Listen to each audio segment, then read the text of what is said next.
I told myself the lie first, the one where Nate Carter, my husband, the golden boy of Northwestern's ortho department, would choose me over anyone, over anything. I actually believed it.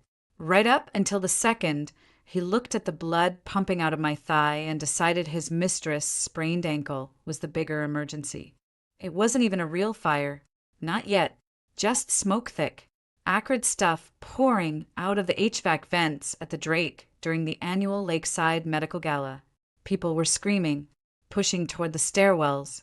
I was right there beside Nate, trying to keep my stupid rented heels from snapping on the marble. Then the world tilted. My heel caught on a chunk of broken tile near the service stairs, and I went down hard. The pain was white hot, instant. I heard the fabric of my gown tear before I felt the wet heat spreading down my leg. Nate.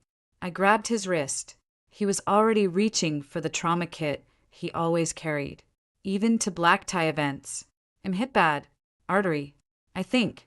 He knelt, his face all clinical focus, the charming smile gone. He peeled back the silk. I saw his eyes narrow. He pressed down, hard, with his palm. It hurt so much I choked back a sob. I need a tourniquet, he muttered, more to himself than to me. Then his radio crackled. It was Bree Summers. Her voice was high-pitched, breathy the way she always sounded when she wanted something from him. Nate? Nate, are you there? I'm stuck on the south service stairs. I twisted my ankle really bad. I can't put any weight on it. There's smoke everywhere, and I'm scared. He froze.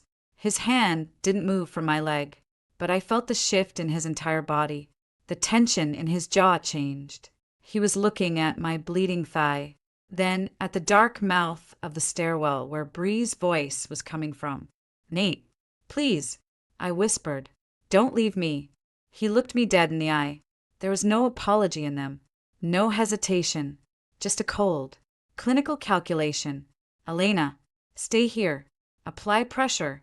I'll be back. Bree's alone. He stood up. He actually stood up and walked away. He left me leaning against a wall, my life leaking out onto the floor, to go play hero for Brianna Bree Summers, the 26-year-old PA who spent half her shifts batting her eyelashes at him in the OR. Bree's alone? I screamed after him, but the smoke swallowed my voice. My hands were slick with blood. I fumbled with the strap of my ruined gown, tearing it into a thick strip. I'd been an ICU nurse before I burned out and moved into consulting. I knew the drill. I tied it off as tight as I could above the wound, screaming into my elbow every time the pain lanced through me. I passed out once, maybe twice, when the firefighters finally found me. I was gray. They shouted questions I couldn't answer. One of them cut the makeshift tourniquet, and I almost passed out again from the rush of pain. They wheeled me into the ER at Northwestern's own hospital, and the irony wasn't lost on me. I was just another trauma case. I heard snippets of conversation over the ringing in my ears. Laceration to the left femoral artery. She's lost a lot of blood. Where's her husband? Dr. Carter? He's in 3 East, treating a PA with a suspected grade 2 inversion sprain. Grade 2 inversion sprain. I wanted to laugh, but I didn't have the oxygen. A sprain. I was bleeding out, and he was treating a fucking sprain. Hours later, after they'd sewn me up and pumped 2 units of blood into me, Nate finally showed up. He looked immaculate, not a hair out of place. His scrubs were clean. He didn't even have the decency to look guilty. He leaned over my bed, checking the monitors with a practiced eye. "You're awake," he said, like he was commenting on the weather. "The surgeon did good work. You'll have a scar, but your mobility should be fine." I stared at him. My throat was raw. "You left me." He sighed, the sound heavy with impatience. "Elena, we've been over this. I made a triage decision. You're a trained medical professional. You know how to handle a laceration. Bree isn't." She panicked. "What did you expect me to do?" "I expected you to not let me bleed out in a stairwell while you played knight in shining armor for your girlfriend." His expression hardened. He glanced toward the door, then leaned closer. Keep your voice down. You're being dramatic. Bree needed me. You were stable enough for me to make a judgment call. If ID stayed with you, we both might have been trapped. I made the logical choice. Logical choice. That's what he called it. He reached out to smooth my hair back, but I flinched away. He dropped his hand, his lips thinning. You're exhausted. You've been through a trauma. Get some rest. I'll check on you in the morning. He turned to leave, but I found my voice, a raspy croak that stopped him in his tracks. Is she worth it? Is she worth my life? Nate? He didn't turn around. He just paused at the door. Don't be ridiculous. No one's life was in danger except yours. And you handled it. You always do. Then he walked out, the door clicking shut behind him with a finality that echoed in my hollow chest. I lay there in the dark, listening to the steady beep of the heart monitor. My leg throbbed, but the pain in my chest was worse. I replayed every excuse Head ever made. Late surgery, emergency consult, mentoring Bree because she's new. I remembered the lavender scent of the soap from the private locker rooms he used. The one he swore he didn't use because it was too expensive.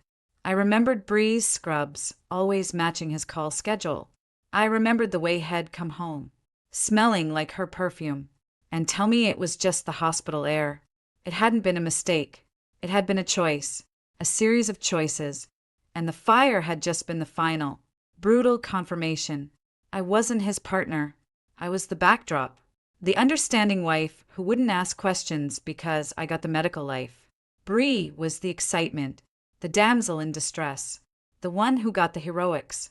I shifted, wincing as my leg pulled against the stitches. I reached for the tablet on the rolling tray beside my bed. My fingers trembled as I logged into our shared financial dashboard. The password was his birthday something Head never bothered to change. Too arrogant to think I'd ever look. I scrolled past the usual mortgage payments, the car notes, the utility bills. I went deeper, into the investment accounts and the secondary checking he thought I didn't monitor. And there it was, a transfer, $40,000. The beneficiary name made my stomach drop. Brianna Summers. The memo line was blank. No explanation. Just a massive chunk of Arma money funneled into her personal account 2 days ago. 2 days before the gala. He hadn't just left me to die. Had been funding her life while I was paying for ours. While I was recovering from almost bleeding out. He was probably laughing with her about my overreaction. The anger started low. A slow burn in my gut that spread outward, replacing the numbness. I didn't cry. I didn't scream. I just stared at those numbers, committing them to memory. I closed the tablet and set it down gently. I looked at my left hand, at the diamond ring Head picked out because it looked good on me. It felt heavy now. Useless. I thought about the prenup we'd signed 5 years ago. I'd been young, in love, and stupid enough to agree to a clause that heavily favored him in the event of a divorce initiated by me. But I'd also been smart enough to insist on full transparency of assets. And ID helped him set up those offshore accounts when he was too busy playing golf with the chiefs of staff. I knew the access codes. I knew the security questions. I knew exactly where every dollar was hidden because I was the one who'd helped him hide them from the IRS. He thought I was just the nurse who understood medicine. He thought I was the docile wife who'd accept his scraps. He thought leaving me to bleed was a triage decision. Fine. I'd let him think that. Let him keep playing the hero for his precious Bree. Let him keep believing I was too weak to fight back. But tonight, lying in this hospital bed, I made my own triage decision. I was done being the casualty. Starting tomorrow, I was going to become the surgeon, and I was going to excise him from my life, piece by piece, dollar by dollar. I'd start with the accounts he thought were untouchable. By the time I was done, Bree's $40, 000 would look like pocket change. I closed my eyes, not to sleep, but to plan. Every detail, every transfer, every legal loophole. He wanted to treat me like a sprained ankle, something minor to be ignored. I'd show him exactly what happened when you underestimated a woman who knew exactly how deep the knife could go. The last thing I heard before exhaustion finally pulled me under was the soft, rhythmic beeping of the monitor. A countdown, not to my death, but to his. I didn't go home the next day, or the day after. I told the attending Dr. Patel, a sweet guy who owed Nate a favor, but liked me more, that I was experiencing severe post-operative anxiety and needed a few extra days for psychological stabilization. He signed the paperwork without blinking. Smart man. He knew which side of the divorce I'd be on soon. Nate showed up every evening, right around 7, after his last surgery. He'd bring flowers he didn't pick out and sit in the chair by the window, scrolling through his phone while I pretended to sleep. He never talked about the money, never mentioned Bree. He just kept saying the same thing. You're healing well, Elena. The wound looks good. You'll be back on your feet in no time. Back on my feet to do what? Wait for him to abandon me again? I'd open my eyes and stare at the ceiling, counting the acoustic tiles, while he scrolled through Instagram. I saw Bree's stories pop up onto a selfie of her foot propped up on a pillow, a glass of champagne in the background, tagged at some rooftop bar downtown. Nate's thumb hovered over the screen. Then he locked his phone and looked at me. Getting some rest?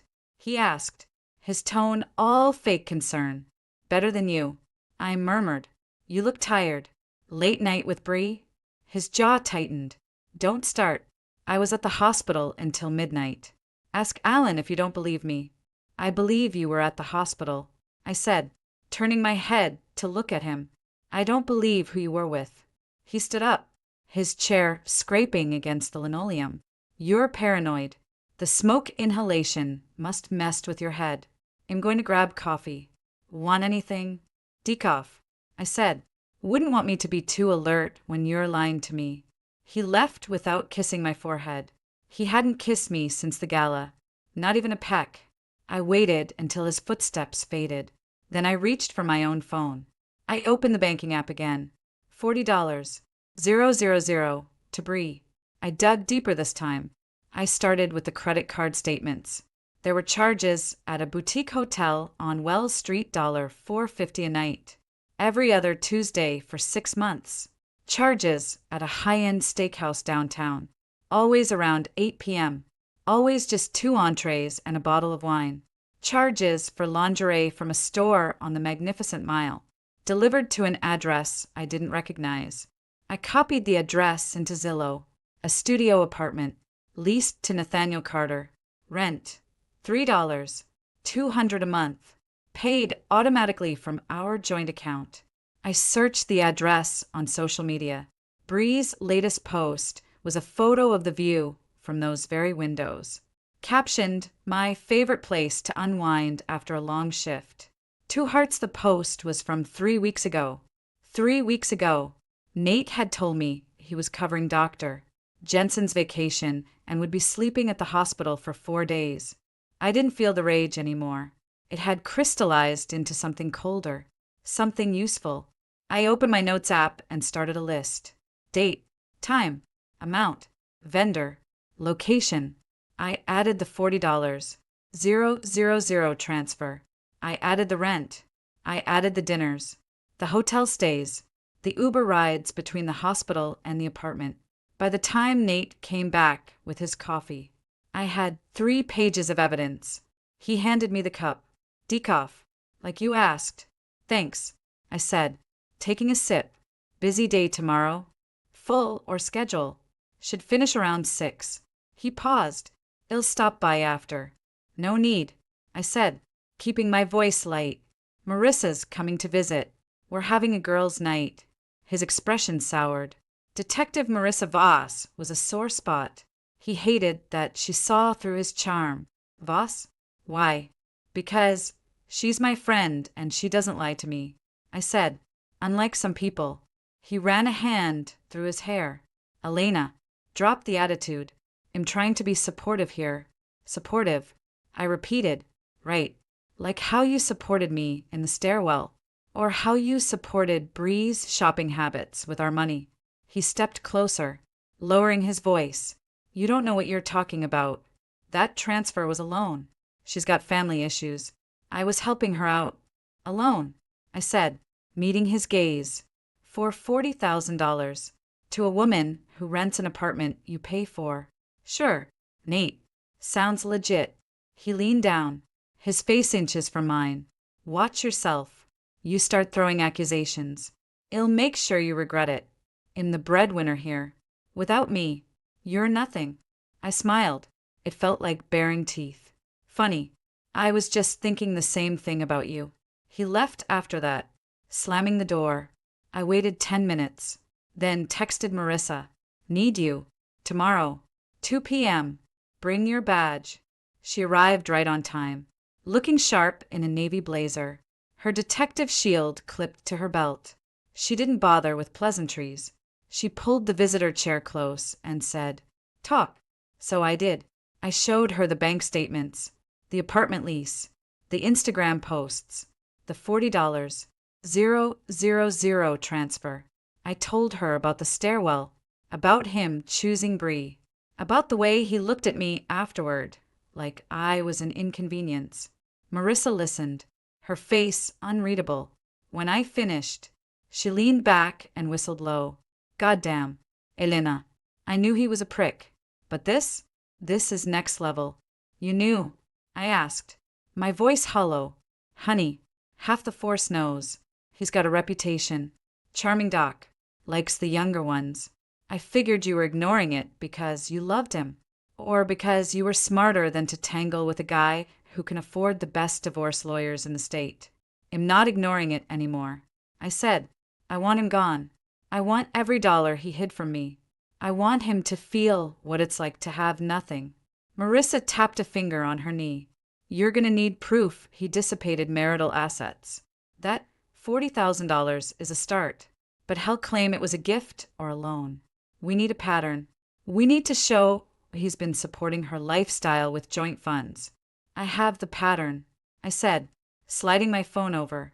3 years' worth. She scrolled through, her eyebrows climbing. Jesus, you've been busy.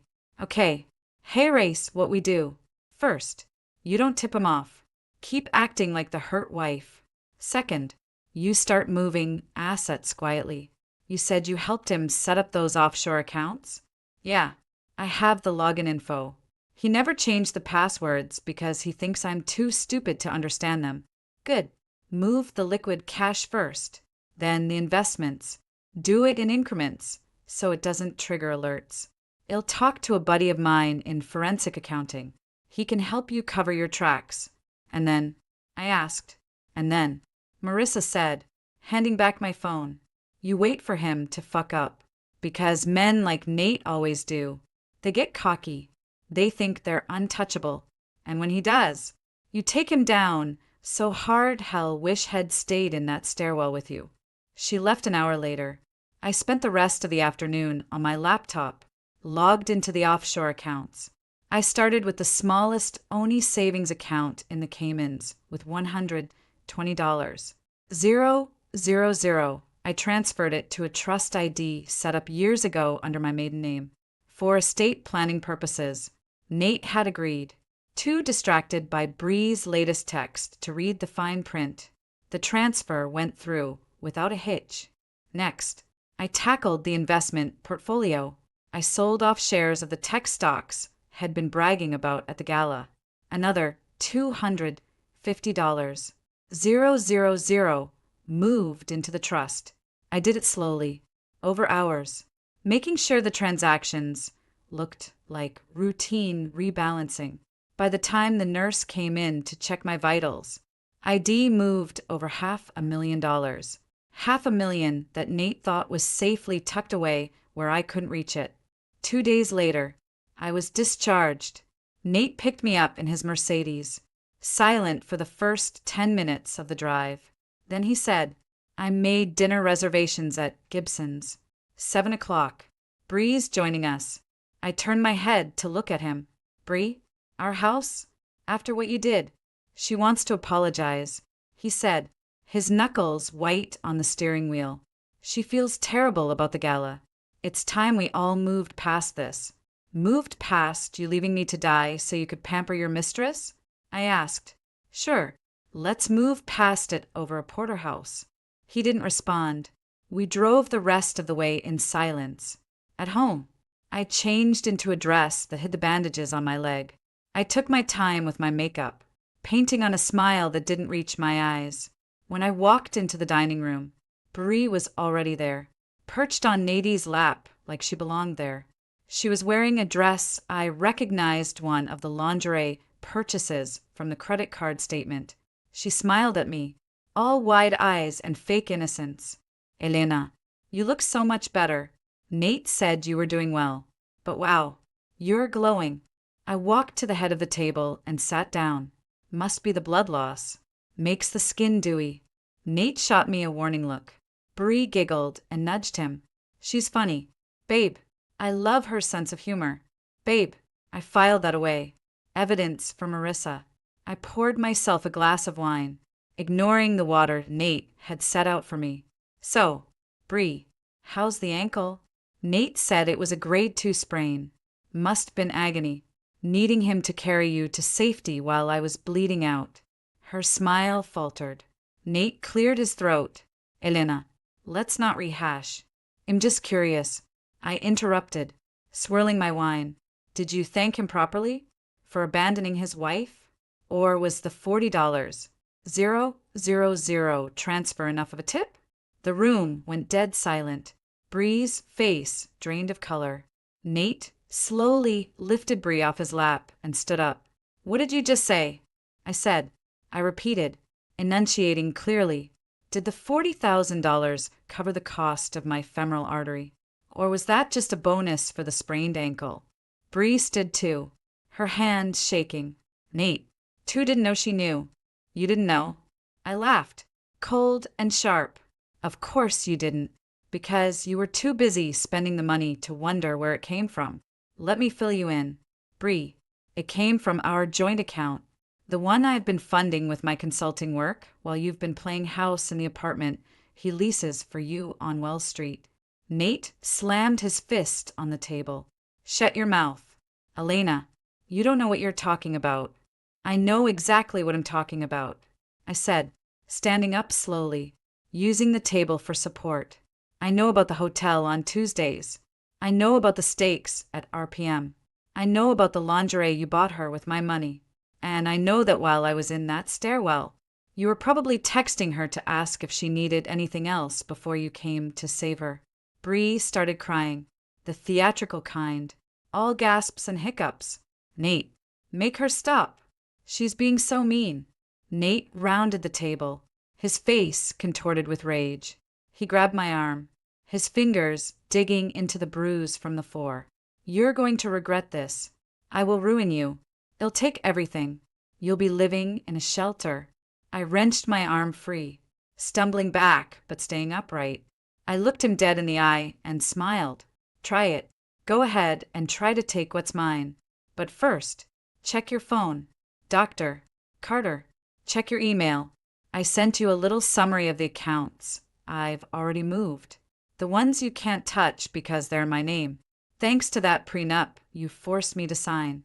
The ones you forgot I had access to because you were too busy playing hero for her. He pulled out his phone, his movements jerky. I watched his face as he opened the email. The color drained from his cheeks. His thumb hovered over the screen, then stabbed at it. He looked up at me, and for the first time since I'd known him, he looked scared. What? What is this? He whispered. It's a start, I said. Dinner's getting cold. Bree, enjoy the wine. It's the last glass you'll have that I paid for. I turned and walked out of the dining room, my leg aching with every step, but my spine straight. Behind me, I heard Bree's sobs and Nadine's furious whisper, "You stupid bitch. What did you do?" I didn't look back. I went upstairs to the office, closed the door, and opened my laptop. The next transfer was ready. Another $250,000. Gone before he could blink. I watched the confirmation screen load. Then close the lid. Let him scream. Let him threaten. I had the receipts, the access, and the cold, burning certainty that I was never going to be his casualty again. I was the one holding the scalpel now, and I was just getting started. I didn't sleep that night. Not really. I lay in our bed the one had probably fucked Bree in during one of his late nights at the hospital and listened to him downstairs. He was on the phone, whispering, angry. I heard phrases like freezing my accounts, and she can't do this. At one point, he yelled, "It's not fraud if it's marital property." Then a loud crash, like a glass shattering against the tile. Good. Let him break his own house. I owned half of it, anyway. By morning, Head composed himself. He came into the bedroom at 6 a.m., already in his scrubs, looking like he hadn't slept either. The rage from last night was gone, replaced by something colder, more calculated. "We need to talk," he said, not meeting my eyes as he knotted his tie in the mirror. "No, we don't," I said, sitting up. My leg ached, but I ignored it. "We needed to talk when you left me bleeding. We needed to talk when you wired 40 grand to your side piece. Now we're past talking." He turned, his expression hard. "You think you're clever, moving money around? My lawyer's already drafting an injunction. You'll be held in contempt. Do you even understand the legal ramifications of what you've done?" I swung my legs over the side of the bed, standing slowly. "I understand that the accounts I moved were either solely in my name per the prenup or funded by income one earned that you never reported to the IRS. Go ahead. Nate, call your lawyer. Better yet, call Alan Reeves and tell him why you have time to sue your wife while your patients are waiting in pre-op."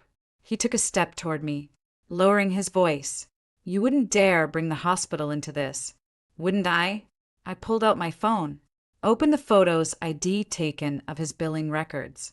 "I've been looking at patient charts, Nate, specifically the ones from your last 3 months of surgeries. Funny thing about CPT codes, they're supposed to match the operative reports, but yours don't always match. Like Mrs. Geller, you billed for a level 4 debridement, but the op note says minimal tissue removal. Or Mr. Donovan, you charged for an implantable device that isn't listed in inventory. That's not just a clerical error. That's fraud. Felony level fraud." His face paled. He reached for my phone, but I snatched it back. "Give me that. Make me," I said. "Or better yet, try to explain to the feds why you've been upcoding procedures to pad your bonuses while Bree Summers enjoys the profits. How long do you think your license lasts once the OIG starts asking questions?" He stared at me, his nostrils flaring. "You're bluffing. You don't have proof." "I have screenshots," I said, stepping closer. "I have access logs showing you altered records after the fact. I have a witness DR, Patel, who overheard you complaining about coding issues last month. And I have Marissa Voss, who's very interested in how a PA with a sprained ankle can afford a $3,200 a month apartment on a $65,000 salary. How does that look on paper, Nate? A married attending lavishing gifts on a subordinate? That's not just fraud. That's a #MeToo lawsuit waiting to happen. For both of you." He lunged then, grabbing my wrist. His grip was tight enough to bruise. "You're going to delete those files. Right now. Or I swear to God." "Or you'll what?" I twisted my wrist free, my heart hammering, but my voice steady. "Hit me? Add domestic battery to the list? Go ahead. Nate, give Marissa a reason to haul you in handcuffs. Make it public. Let the Tribune run a story about the hotshot surgeon who beat his wife while his mistress watched. That'll look great on your CV." He released me, breathing hard. For a second, I thought he might actually swing.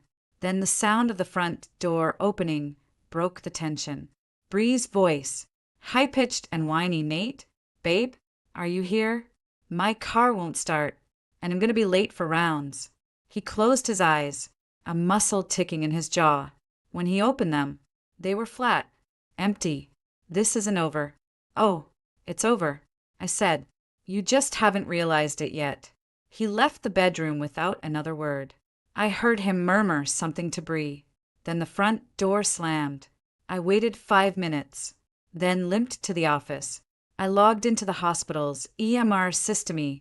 Credentials still worked, thanks to my consulting contract. I pulled up Bree's employment file.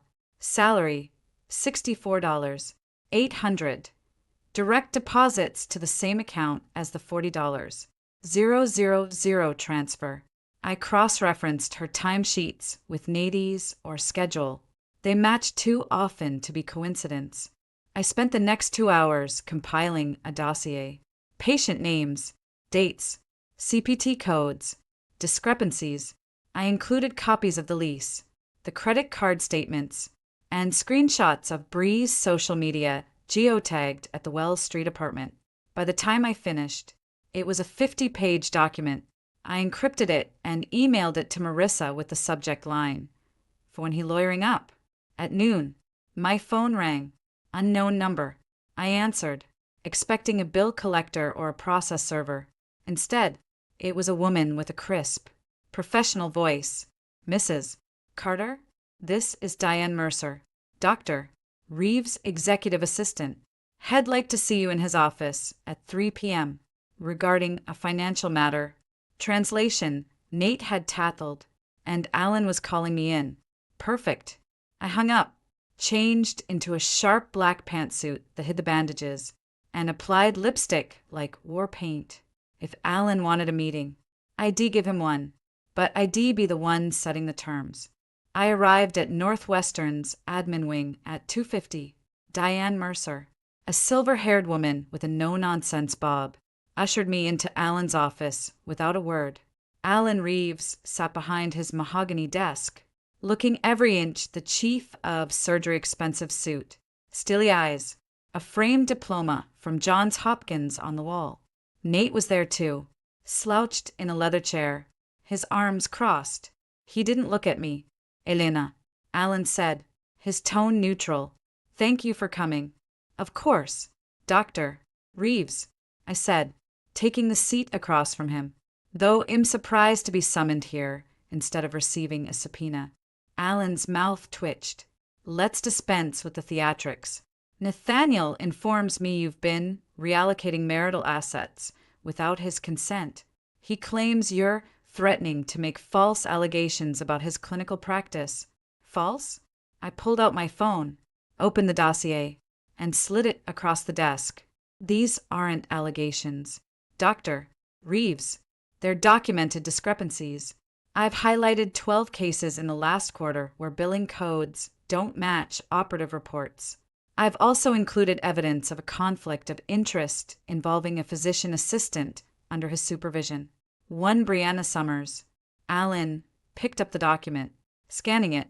His eyebrows climbed higher with each page. Nate shifted in his chair, his face reddening. "She's making it up. She hacked the system." "Quiet, Nathaniel," Alan said without looking up.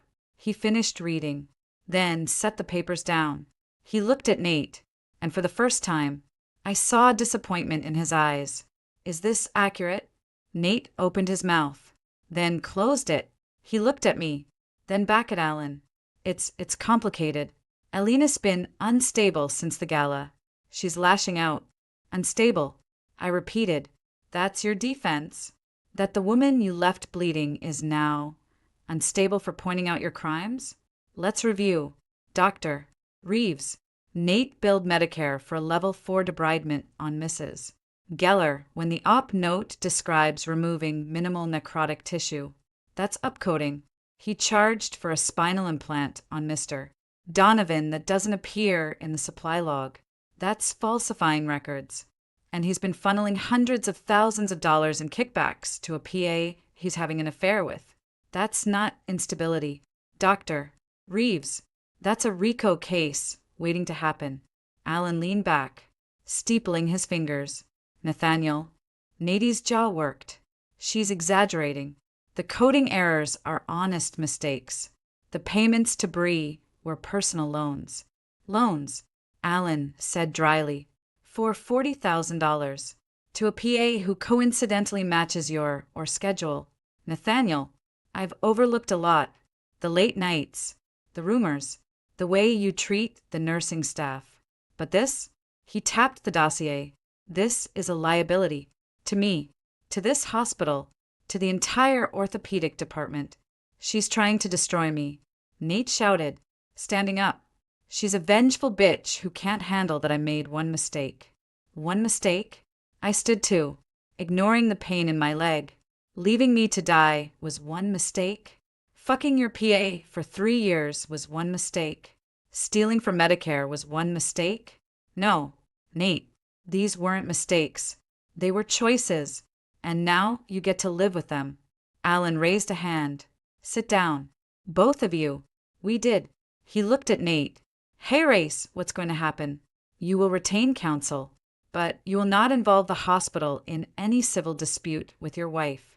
You will immediately cease all contact with Ms. Summers during work hours, and you will submit to an internal audit of your billing practices for the last 2 years. If I find one more discrepancy, I will notify the medical board personally. Do I make myself clear? Nate stared at him, his face slack. You're taking her side? I'm taking the side of this institution, Alan said coldly, which you've endangered with your stupidity. As for the assets that's between you and your wife. But if I hear one more word about injunctions or contempt, I'll suspend your privileges pending investigation. Am I clear? Nate nodded. Mute. Alan turned to me. Mrs. Carter, I'm sorry for what you've endured, but I'll warn you, once take your grievances to the courts, not the press. If this becomes a public scandal, I'll ensure you never consult in this city again. Understood, Dr. Reeves, I said. But if Nate involves the police or attempts to retaliate, the dossier goes to the Chicago Tribune and the U.S. Attorney's Office. With my blessings.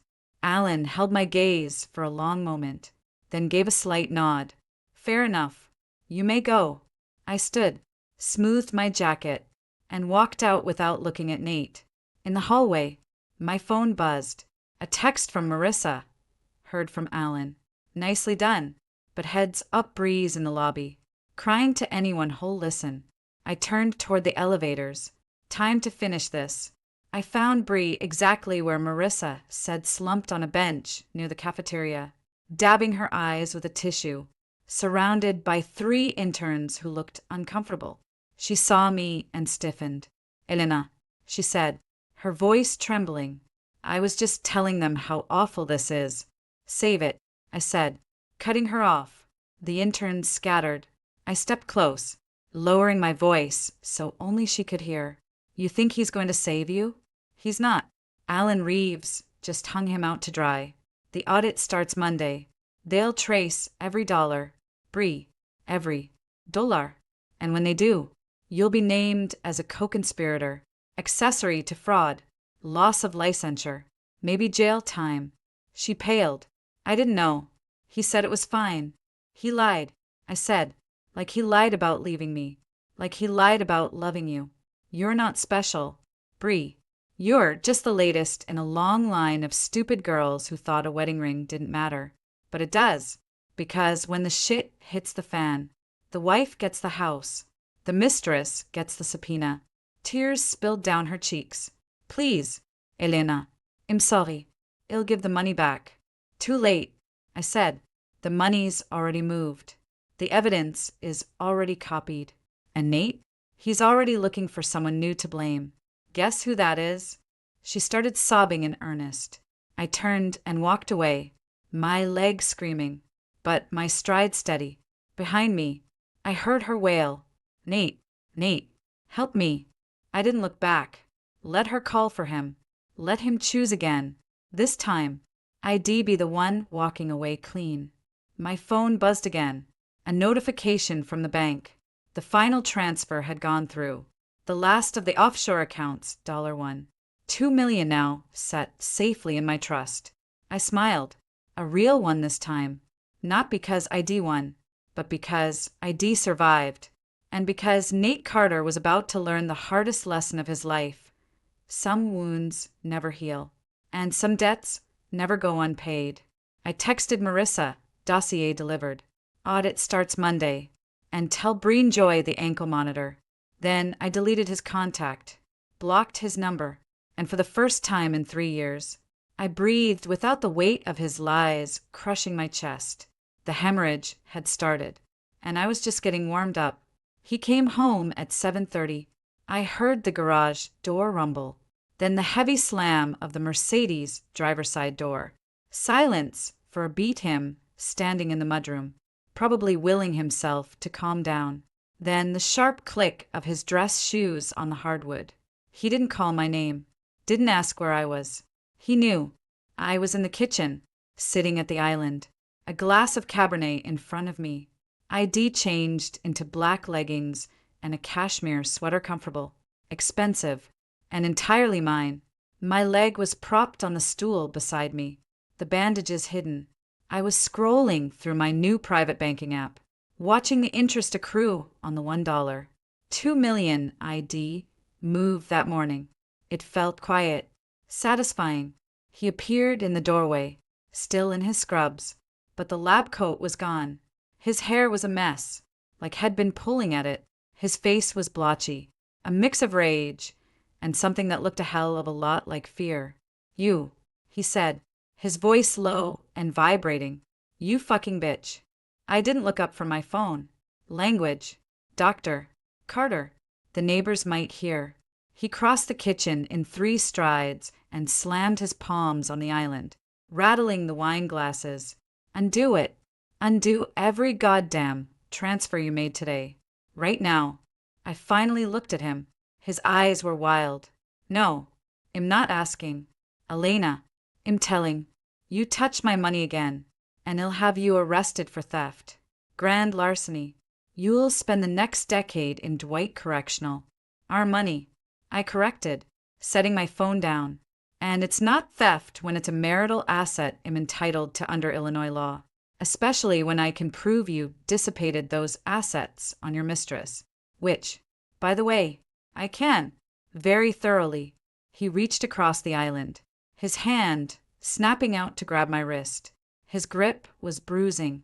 "You think a judge is going to buy that? I'm a respected surgeon. You're a disgruntled wife having a breakdown.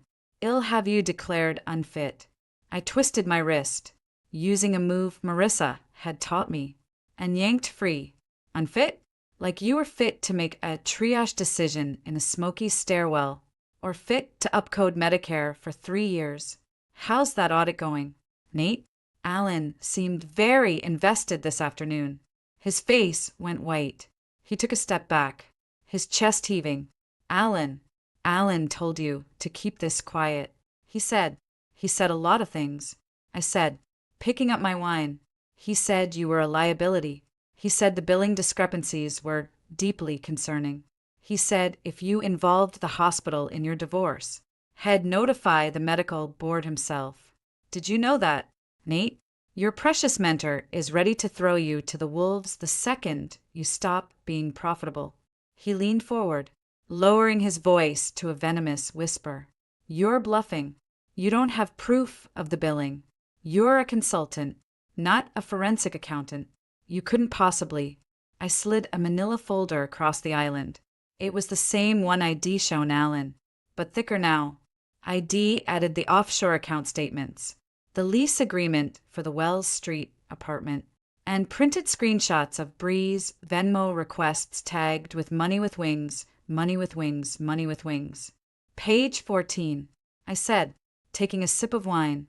"Cross-reference the patient MRNs with the op notes.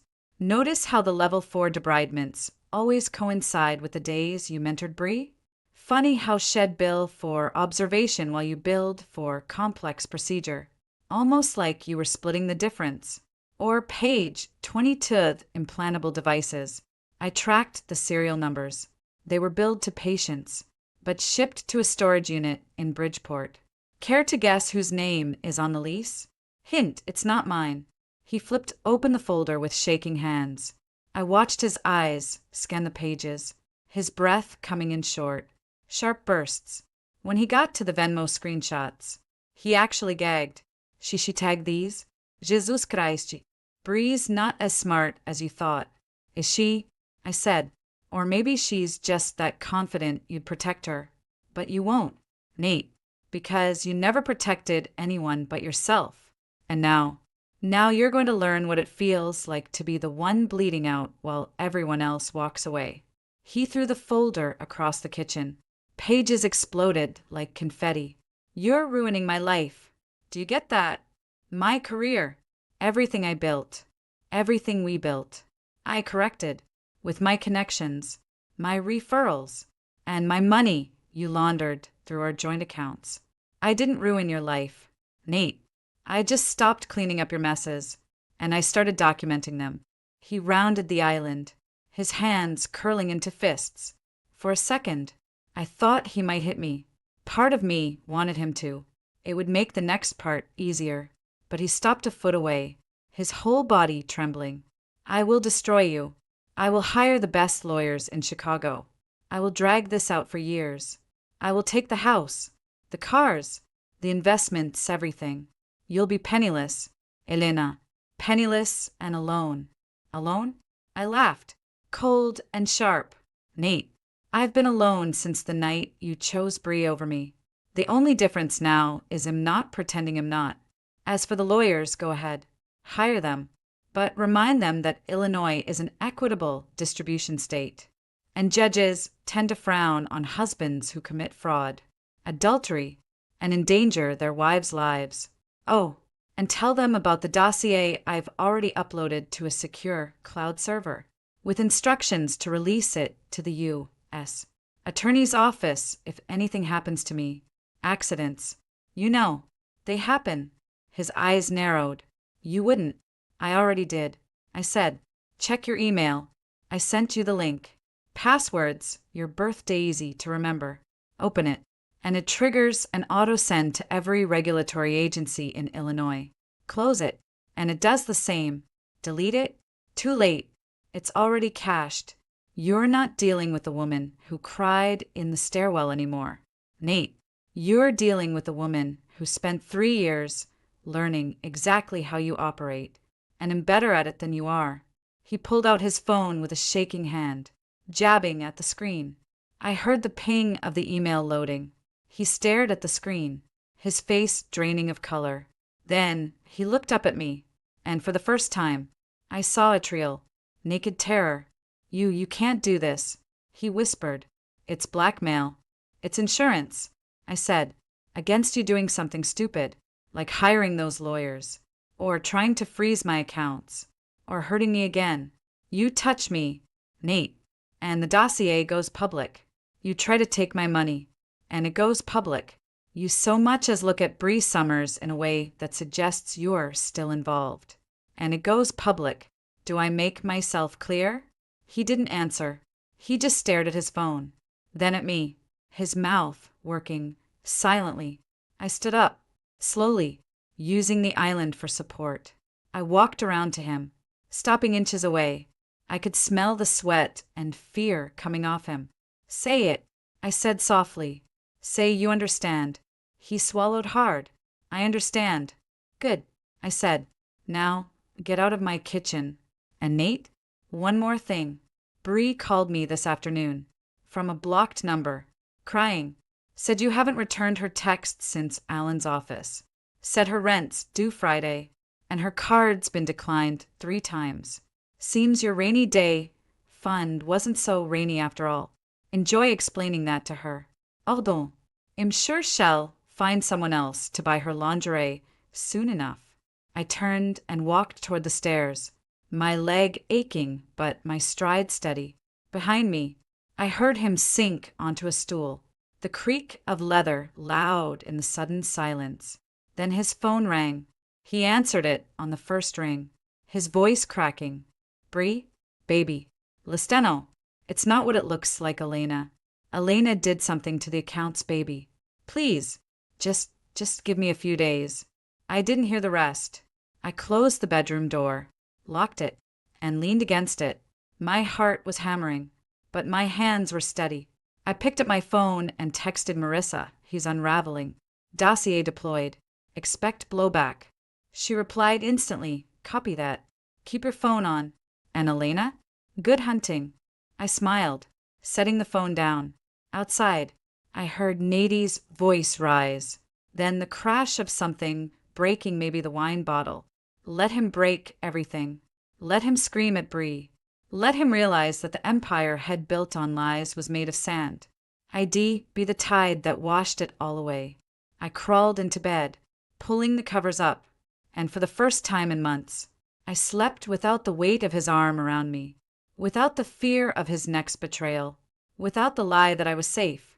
I wasn't safe, but I was free. And tomorrow, I'd start the process of making sure he never touched me or my money again. The clot had formed, and it was going to choke the life out of everything he thought he owned. The divorce papers were served on a Tuesday, not by a process server in a cheap suit, but by a junior associate from Nadie's Fancy River North law firm. Kid looked about 19. He handed me the envelope in the driveway while I was unloading groceries. I took it, ripped it open, and skim-read the first page while he squirmed. Tell your boss, I said, tossing the envelope into the recycling bin, that if he wants a fight, he should have hired someone who can spell dissipation correctly. Page 4, paragraph, to its marital, not Marshall, unless he's planning on declaring war, which, frankly, he'd lose. The kid mumbled something and bolted. I finished putting away the milk, then opened my laptop. Nadie's response to my asset freeze was exactly what I'd expected, a motion for emergency relief, claiming I'd committed financial terrorism and demanding immediate return of his funds. Attached was a sworn affidavit from Bree Summers, detailing how I'd harassed her and fabricated evidence to destroy Nadie's career. Bree, sworn, affidavit. I laughed so hard I snorted wine out my nose. I forwarded the filing to Marissa, then to Diane Mercer at the hospital. Alan Reeves deserved to see the latest installment of Nadie's self-destruction. Within the hour, Marissa called. Okay, that's rich, she said, her voice crackling with amusement. Bree's claiming you photoshopped her Venmo history? Girl's dumber than she looks. Also, Nadie's lawyer just called the precinct asking if we could lean on you to unfreeze accounts. I told him to pound sand. What's the status on the audit? I asked. Slow, but Alan's got to burr up his ass. He's personally reviewing every chart Nate touched in 2023. Preliminary findings: 27 instances of upcoding, 6 instances of unbundling, and the storage unit in Bridgeport registered to a shell company Nate owns. Contents: about $300,000 in medical implants, all billed to Medicare but never used. It's a slam dunk. Elena. Good, I said, because his lawyer's pushing for a temporary hearing next week, trying to force me to release funds for living expenses. Denied, Marissa said. Judge Kowalski's on the bench. She hates medical fraud, and she hates liars more. I'll send over the dossier. Again, highlighting the part where Bree admitted on Recordo, one of my detectives, that Nate paid her rent. Perjury's a felony. Elena, Bree's about to learn that. I hung up and opened the email from Nadie's lawyer. His emergency motion was a joke pages of hyperbole about his client's impeccable reputation and devotion to healing. I drafted a response in 20 minutes. Cold, factual, attached exhibits, a through Z, bank statements, lease agreements, billing discrepancies, and Bree's own Instagram posts geotagging the Wells Street apartment. I CC'd Alan Reeves and the Illinois Department of Financial and Professional Regulation. Let them all read it. The hearing was scheduled for Friday. Nate showed up in a bespoke navy suit, looking like he'd slept in it, dark circles under his eyes. Bree was there too, lurking in the back row, clutching a designer purse like a shield. She had lost weight, her face was gaunt, her eyes sunken. Served her right. Nadie's lawyer, A silver-haired shark named Richard Halberstam did most of the talking. Your Honor, Halberstam boomed. My client is a pillar of the Chicago medical community. Dr. Carter's wife has engaged in a vindictive campaign to destroy him, freezing accounts necessary for his basic survival and that of his associate, Ms. Summers. We seek immediate release of $250, 000 to cover ongoing expenses and legal fees. Judge Kowalski, a no-nonsense woman with steel gray hair, didn't look up from my response. Mr. Halberstam, I've reviewed the filings, including Exhibit M lease for 212 West Wells, registered to Dr. Carter, occupied by Ms. Summers, and Exhibit 24 Venmo payments from Dr. Carter to Ms. Summers labeled rent and shopping. Is this accurate, Dr. Carter? Nate stood, his jaw tight. Your Honor, those were personal loans to a colleague. Ms. Summers was experiencing financial hardship. Financial hardship? I interjected, standing smoothly. Ms. Summers drives a 2023 Audi A5. Purchased cash 3 months ago. According to the title search I ran, the funds originated from a wire transfer by Dr. Carter. Is that hardship, Your Honor? Or is it dissipation of marital assets? Halberstam glared at me. Objection. Counsel is not present. Am representing myself. Mr. Halberstam, I said, per Illinois Supreme Court Rule 711, and I'm quite capable of reading my own exhibits, including Exhibit TDR, Carter's own billing records for Mr. Donovan, an implant billed to Medicare, serial number tracked to the Bridgeport storage unit. Dr. Carter, did you use that implant, or did you sell it? Nady's face flushed purple. I don't recall. You don't recall stealing from taxpayers? Judge Kowalski's voice was icy. Dr. Carter, I've seen enough. The motion for emergency relief is denied. Furthermore, I'm referring this matter specifically the billing discrepancies outlined in exhibits are through to the U.S. Attorney's Office for potential criminal investigation. Mr. Halberstam, advise your client accordingly. The courtroom erupted. Halberstam hissed at Nate, who looked like he might vomit. Bree burst into tears, loud, theatrical sobs that echoed off the marble walls. I gathered my files, ignoring them both. As I passed Nate, he grabbed my arm. His hand was ice cold. Elena, he whispered, his voice breaking. Please, just stop. I'll sign whatever you want. The house, the cars, the accounts, it's yours. Just don't let them send me to prison. I can't lose my license. I looked down at his hand, then up at his face. The arrogance was gone, replaced by raw, animal panic. You should have thought about your license before you left me bleeding. Nate, before you stole from your patients, before you dragged Bree into your lies. This isn't me stopping. Nate, this is you facing the consequences of choices you made. Own them. I shook off his hand and walked out. Marissa was waiting in the hallway, leaning against the wall.